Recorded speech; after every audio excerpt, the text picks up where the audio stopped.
മോഹം കൊണ്ടു ഞാൻ എന്ന സോങ് പഠിക്കുന്നതിന് തൊട്ട് മുന്നേ സ്വരങ്ങൾ എന്താണെന്നും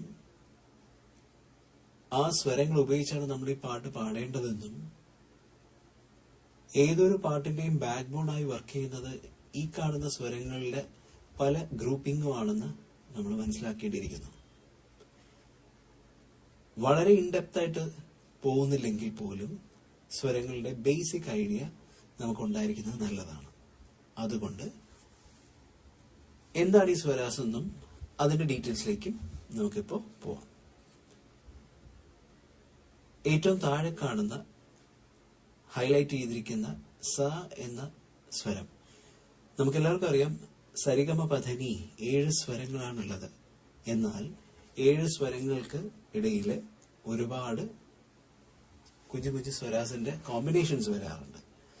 ബേസിക്കലി 3 നോട്ടുകൾ സ പ സ, ഇവിടെ ഞാൻ ഹൈലൈറ്റ് ചെയ്തിരിക്കുന്ന 3 നോട്ടുകൾ നിങ്ങൾക്ക് കാണാം. ഇതില് സ പ സ എന്ന് പറയുന്നത് എപ്പോഴും കോൺസ്റ്റന്റ് ആയിരിക്കും, എപ്പോഴും സ്ഥായിയായ രൂപം ഉണ്ടായിരിക്കും. അതിലൊരിക്കലും ചലനം ഉണ്ടായിരിക്കില്ല. അതിനെ ഫിക്സ്ഡ് നോട്ട്സ് എന്നും പറയാം, അല്ലെങ്കിൽ ശ്രുതി സ്വരാസ് എന്നാണ് കർണാടക സംഗീതത്തിൽ പറയുന്നത്. അപ്പോ ശ്രുതി സ്വരം എന്നാൽ സാപ്പാസ എന്ന് നമ്മൾ ശ്രുതിയിട്ട് പാടുമ്പോൾ എന്ത് സൗണ്ട് ആണോ ജനറേറ്റ് ആവേണ്ടത് ആ സാ പാ സ എന്ന നോട്ടുകളാണ് ശ്രുതിയായിട്ട് നമ്മൾ കേൾക്കുന്നത്. ഉദാഹരണത്തിന് ഇപ്പൊ നിങ്ങൾ കേൾക്കുന്നത് ഒരു ശ്രുതിയാണ്. ഇത് സ്കെയില് ഡി എന്ന ശ്രുതിയാണ്. സ്കെയിൽസിനെ കുറിച്ച് നമുക്ക് ഡീറ്റെയിൽ ആയിട്ട് പിന്നെ പഠിക്കാം. ഈ ശ്രുതിയില് ഫസ്റ്റ് നോട്ടായി കേൾക്കുന്നത് സ.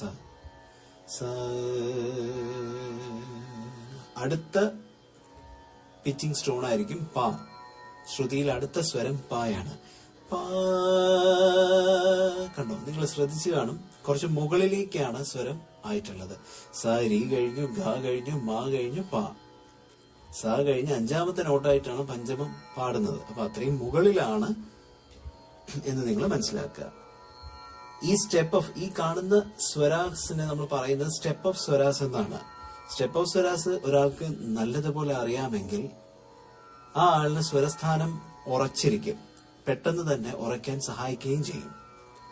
അപ്പൊ നിങ്ങൾ ഈ ഒരു കാര്യം മാത്രം എപ്പോഴും കോൺസെൻട്രേറ്റ് ചെയ്തിട്ടുണ്ടെങ്കിൽ, സാധകത്തിൽ എപ്പോഴും ഈ ഒരു കാര്യം ഉണ്ടെങ്കിൽ, തീർച്ചയായിട്ടും നിങ്ങളുടെ മുമ്പോട്ടുള്ള സംഗീതത്തിലെ പഠനം വളരെ ലളിതമായിരിക്കും. അപ്പോ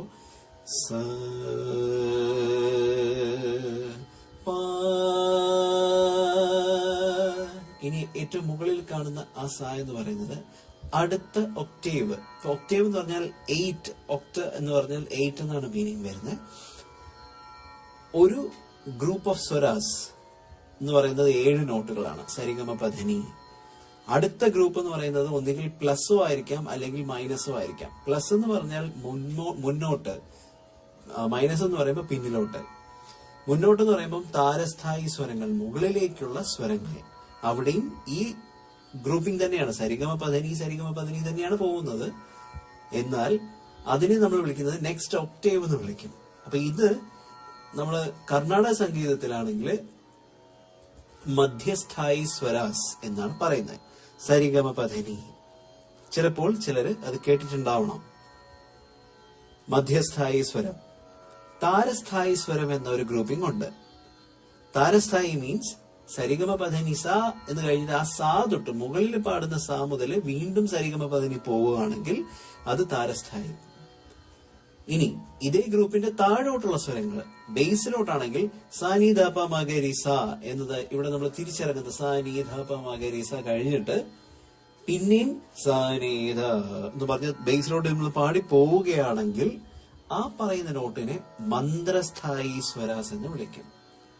ഓക്കെ, അല്ലെങ്കിൽ ഒരു ഒക്ടേവ് ഡൗൺ എന്ന് പറയും. മറ്റത് ഒക്ടേവ് ഹൈ ഒക്ടേവ് ആണ്, ഇത് ലോവർ ഒക്ടേവ് ആണ്.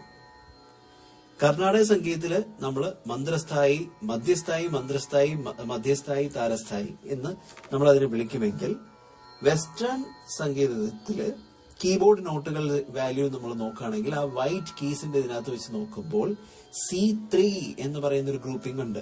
C3 ആണ് നമ്മുടെ മധ്യസ്ഥായി സ്വരാസ്. C4 എന്ന് പറയുന്നത് താരസ്ഥായി, C2 എന്ന് പറയുന്നത് മന്ത്രസ്ഥായി, C1 എന്ന് പറയുന്നത് അനുമന്ത്രസ്ഥായി. അതിന്റെയും ബാക്കിൽ താരസ്ഥായിയുടെ മുകളിൽ അതിതാരസ്ഥായി എന്നും പറയും കേട്ടോ. അപ്പൊ ഇങ്ങനെയാണ് സ്വരാസിന്റെ ഗ്രൂപ്പ്, സൈക്കിൾ എന്നും പറയും. ഈ 7 സ്വരങ്ങളുടെ ഓരോ നോട്ടുകൾക്കും നിങ്ങൾക്ക് നോക്കുമ്പോൾ അറിയാം. സ നിങ്ങൾ കേട്ടിട്ടുള്ളത് രീ ആണ്. സ കഴിഞ്ഞ് രീ, രീ കഴിഞ്ഞ് ഗ, പിന്നെ മ, പിന്നെ പ, ധ, നീ, പിന്നെ മുകളിലത്തെ നോട്ട്. അതുപോലെ സ, നീ, ധ, പ, മ, ഗ, രേ, സ. ഇതാണ് നിങ്ങൾ എപ്പോഴും കേട്ടിട്ടുള്ള നോട്ടുകൾ. എന്നിരുന്നാൽ ഇതല്ലാതെ ഇതിനിടയിൽ എഴുതിയിരിക്കുന്നത് കണ്ടോ, സ കഴിഞ്ഞ് രീ 1 എഴുതിയിട്ടുണ്ട്, ഞാൻ രീ 2 എഴുതിയിട്ടുണ്ട്, രീ 3 എഴുതിയിട്ടുണ്ട്. അപ്പൊ രീക്ക് 3 സ്ഥാനങ്ങളുണ്ട് എന്നാണ് ഞാൻ ഈ എഴുതി വെച്ചിരിക്കുന്നതിന്റെ അർത്ഥം. അതുപോലെ തന്നെ ഗാന്ധാരത്തിനും ഗ എന്ന് പറയുന്ന സ്വരത്തിനും 3 സ്ഥാനങ്ങളുണ്ട്. ഗ1, ഗ2, ഗ3. മ എന്ന് പറയുന്ന സ്വരത്തിന് 2 സ്ഥാനങ്ങളാണ് ഉള്ളത്. മ1, മ2. പഞ്ചമത്തിന് സ്ഥാനം ഒറ്റൊരു സ്ഥാനമേ ഉള്ളൂ, അതുകൊണ്ടാണ് അത് ഫിക്സ്ഡ് നോട്ട് എന്ന് പറയുന്നത്. അതിനുശേഷം ധൈവതം ഋഷഭം പോലെ തന്നെ 3 സ്വരാസ് ഉണ്ട്. ധ1, ധ2, ധ3. നീയും അതുപോലെ തന്നെ നീ1, നീ2, നീ3. ഇത് കോപ്പി പേസ്റ്റ് ചെയ്ത് അപ്പുറത്ത് വെച്ച് കഴിഞ്ഞാൽ അതുപോലെ തന്നെയാണ് തിരിച്ചു വരുമ്പോഴും നമുക്കുള്ളത്. ഇത് എണ്ണി നോക്കാം നമുക്ക് എത്ര സ്വരാസ് ഉണ്ടെന്ന്. 1, 2, 3, 4, 5, 6, 7, 8, 9, 10, 11, 12, 13, 14, 15, 16. കണ്ടോ, മുകളിലത്തെ സ്വരം നമുക്ക് എണ്ണണ്ട, കാരണം അത് താഴെ ഉണ്ടല്ലോ. സാ തന്നെയല്ലേ മുകളിലും. അപ്പൊ ഒരേ നോട്ട് 2 പ്രാവശ്യം നമ്മൾ കൗണ്ട് ചെയ്യേണ്ട ആവശ്യമില്ല. എന്നാൽ മൊത്തം സ്വരാസ് എത്രയുണ്ടെന്ന് വെച്ച് കഴിഞ്ഞാൽ 7 സ്വരം മാത്രമല്ല, മൊത്തം 16 സ്വരങ്ങളുണ്ട്. അപ്പൊ ഇവിടെ നമ്മൾ ബേസിക്കലി മനസ്സിലാക്കേണ്ടത് ഇത്രയും നോട്ടുകളുടെ ഇടയിൽ നിന്നാണ് നമ്മൾ പല പാട്ടുകളും ഇത്രയും നാളിന്റെ ഇടയിൽ നിങ്ങൾ കേട്ടിട്ടുള്ള എല്ലാ പാട്ടുകളും ഈ പറയുന്ന നോട്ടുകളുടെ ഇടയിലൂടെ സഞ്ചരിച്ചിട്ടുള്ളതാണ്. ഏത് പാട്ട് എങ്ങനെ ചെയ്തിട്ടുണ്ടെങ്കിലും അതിന്റെ ബാക്ക് ബോൺ ആയിട്ട് അതിന്റെ സ്കെൽറ്റൻ എന്ന് പറയുന്നത് എപ്പോഴും ഈ പറയുന്ന സ്വരാസ് അല്ലെങ്കിൽ നോട്ട്സ് ആണ്. ഈ ഒരു അറിവ് നിങ്ങൾക്ക് ഉണ്ടായിരിക്കണം. ഓക്കെ, ഇപ്പൊ നമുക്ക് സ്വരാസിനെ കുറിച്ചുള്ള ചെറിയ ഈ ഇൻഫർമേഷൻ നമുക്ക് ഇന്നിവിടെ വൈൻഡപ്പ് ചെയ്യാം. നേരെ നമുക്ക് പാട്ടിലേക്ക് പോയാലോ? ശരി.